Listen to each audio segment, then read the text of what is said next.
As we are sitting here today, the House is choosing its next speaker. President-elect Trump has endorsed Mike Johnson to continue to serve in his role as Speaker in the House. Do you think that Mike Johnson is the best person to serve as the Speaker of the House? And what do you say to those who oppose him?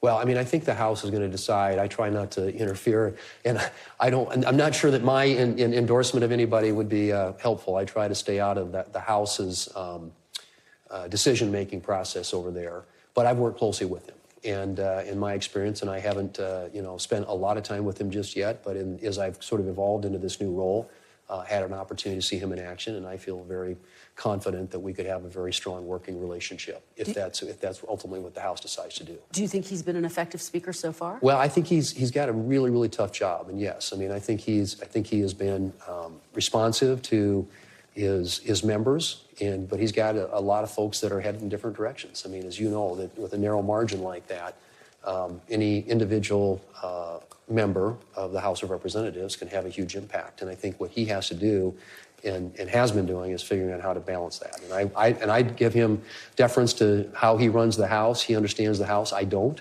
But I do think that they will need to be, and we will need to be as a Senate and with the White House, working closely as a team if we're going to get an agenda done that we want to accomplish for the American people.